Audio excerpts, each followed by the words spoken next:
Today we're talking crankcase vent boxes, or CCV system stuff for the 6.7 Power Stroke. In my hand here is the most current version that Ford offers from the factory. There are many renditions prior to this one. We're going to go over that later in the video. We want to show you guys what's inside this one. We're going to cut it apart, show you how it ticks, what's going on inside of it. We're going to compare that directly to a product that we offer. Let's dive into it.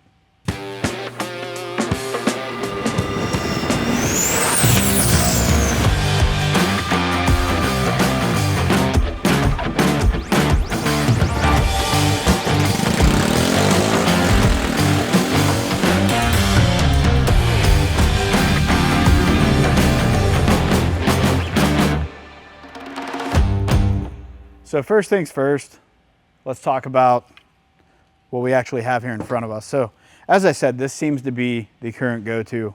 It's smaller, more compact, and this unit supposedly has 0 filters in it. I've not personally cut one apart yet. We're going to do that today, see what's actually inside of it. I have a feeling there is going to at least be a valve or something inside this that's restricting, along with baffles, and then there's a check valve in here too. We'll pull that all apart. But the nice part about this is the fact that it supposedly doesn't have a filter in it. It's not a maintenance item. So the idea is you put this on the truck and you really don't have to touch it again. So that's the key takeaway with this one. Now this would be a 23 to 25 deal, generationally speaking. The earlier ones, so 11 to 22, there were about 3 different versions up to this point. The very first version had a filter in it, but it was sealed, so you couldn't actually maintenance it. You had to take the whole box off, throw it out, get a whole new box. The second version was a bolt-on lid design.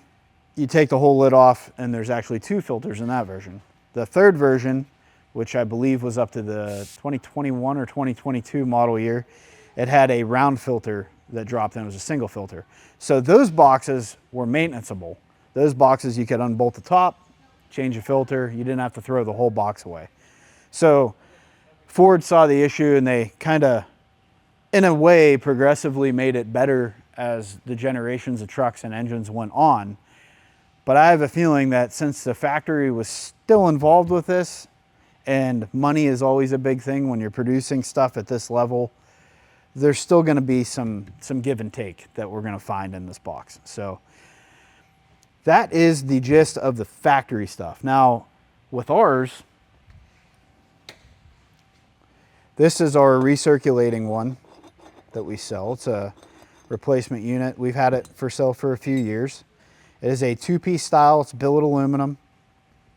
The main thing that we did with this, and the main reason we came up with this design, is we wanted to make something that's still filtered. You know, filtration on a recirculating system is huge.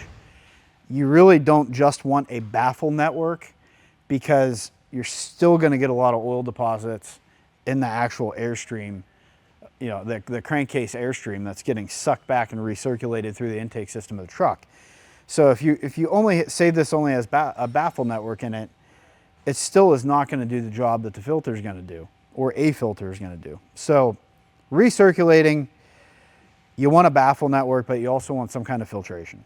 So hence why the earlier model, when it came out and it was a non-maintenanceable filter, hence why it still had a filter element in it, because that is the best way. So we do best of both worlds. Our system has a baffle network, pretty intricate baffle network. It uses the same drain back port as the factory, which we have a very in-depth video on this actual CCV setup that we sell, or recirculating kit. But the one thing I want to touch on here real quick is we have a nice, easily maintenanceable stainless mesh, and it's actually 2 different microns, a rougher and also a finer micron stainless screen. And the nice thing is, pull this out, one singular bolt, you split the case, you pop this right out. This doesn't have to come off the truck, only the top lid does. You can pull it right out, you spray it off, you put it right back in. So yes, it's a maintenanceable thing, but it's not throwaway. It's not one-time use. You have a little bit more of an investment out of the gate with this, but you have overall better filtration. You're gaining all of the positive sides of the factory and then some, but you never have to throw anything away, and you have a good filter system. So, and it's super easy to work on. So you don't even have to take multiple bolts out. You have one single bolt you have to take out. So that's the system. We do offer a reroute kit that vents to atmosphere. We have a internal catch can that goes below the actual feed port in the valve cover that adds another piece of baffle network. So it's even more filtration and baffling. And we have many options. So I would recommend, we have videos on all this stuff that are more in depth. I recommend going back, checking those out. You can hop on the website and check them out. But the main thing we got to do now is we got to dive into this and cut this thing open and see what's inside.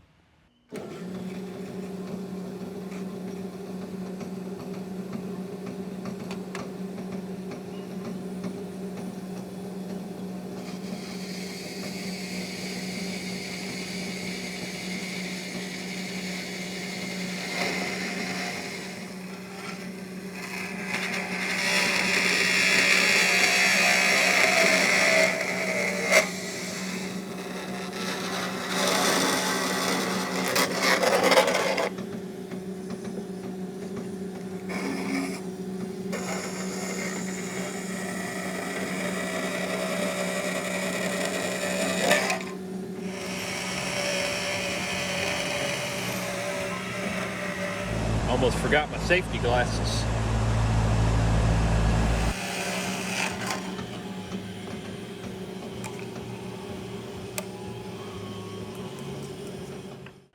This episode turned into a Mythbusters episode as well, because basically everything we've heard about this box up to this point and everything that's out there on the internet is pretty much bullshit.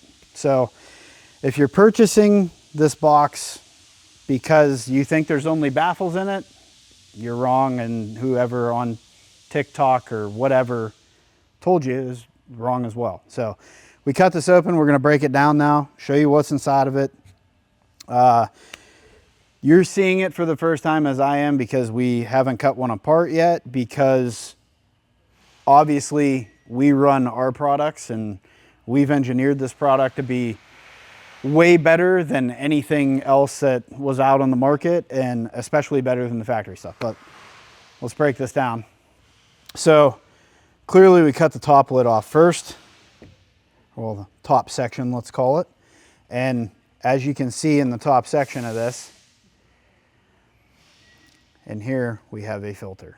So not only did they make the physical paper filter smaller than everything before, they also added, it looks like a pressurized check valve system. So it's almost in a way a air regulator, so to speak, because you have to push it open to actually have the air pass through and go through the filter. So we'll flip that over here.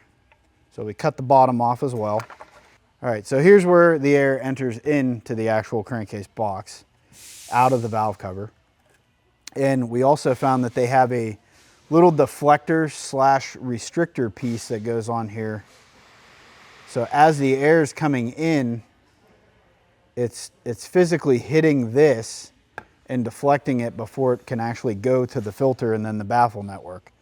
So they're doing this, I think, because the filter is so much smaller now that they don't want really a direct flow at it like in prior models or prior versions. So you got that. And the other thing let's talk about real quick before we even go any further is the fact that we obviously don't want back pressure in our crankcase system, because if we have back pressure in it, obviously we're going to be pushing seals, we're going to have oil leaks on the truck, there's temperamental oil pan gaskets and stuff already on these trucks. So anytime you have back pressure in the system, it's not good. So that's going to happen with this box, unfortunately. So taking this off, one of the main reasons we cut the bottom off is we wanted to actually take this filter out. So it goes in, when they injection mold this, they push it in from the bottom side, then injection mold the bottom section, or thermo weld it, whatever you would want to call it, onto the bottom of the box. So we have this out here so we can get a better look at this. After it passes through, the first thing it hits is the face of this filter, which has a valve built into it and a spring behind it. So this spring obviously has tension on it. So you're gonna have to build a set amount of pressure, which is fine, to unseat this. And then once this is unseated, at that point, it can pass through the paper filter media on here, which this thing is in best case scenario, 1.5 inches round. The oil will pass through this media, this paper element, which we all know paper is gonna make it a maintenance item. It's gonna pass through this paper. Once it gets through the paper, it can then enter the actual baffle network inside this. I'll slide this filter back in so we can kind of pick up here. So filter goes back in there like that. And then after it passes through this filter, it's gonna come out and hit this, what they consider a baffle network, which really isn't. There are baffles in here, but the volume of the actual area for that air to pass through is really not enough to make the baffle network do anything. So really what they did is they tried to help it, but they allowed it to have no pressure drop from the filter basically to where it's getting to the hose. So that air is just gonna flow through that little baffle network. It's gonna come up to the top of this through here. I'll pop this off and show you guys. This cap is for a valve. It's basically, it's a balance valve so that essentially the turbo can't pull too much vacuum, is the way to put it. Turbo can't pull too much vacuum on the crankcase. So what this does is there's a spring in here that holds this diaphragm up. When the diaphragm is up, you're able to actually pull your air from the crankcase into the hole, into the inlet of the turbo. It's able to flow straight through. Spring's holding it up. If the turbo gets to the point where it is sucking more than what we're actually producing from the crankcase, what it'll do is it'll pull this down, block it off, and then until the crankcase pressure actually equalizes again, it'll then lift a little bit and take it. So normally this is never really down because the turbo's never pulling that hard. So I'm sure there's some reason why they stuff this in them, and I think it's the reason we just said. So this valve is actually on every single one of them. This isn't something they just put on this one. It's actually on all the generations. So the other thing that we noticed after we cut this apart and started looking over everything a little bit more is the addition to this bung here. So one of the things they're doing with a lot of the new emission stuff is they're checking pressures everywhere. At some point, this may become a back pressure sensor or a pressure sensor of some sort. All they'll have to do from the factory is open that hole up, tap that, put a screw in, and they'd be able to retrofit this injection mold to work for that. If we need to do that with our recirculating kit in the future, it'll be super easy for us to add that. Won't be a big deal.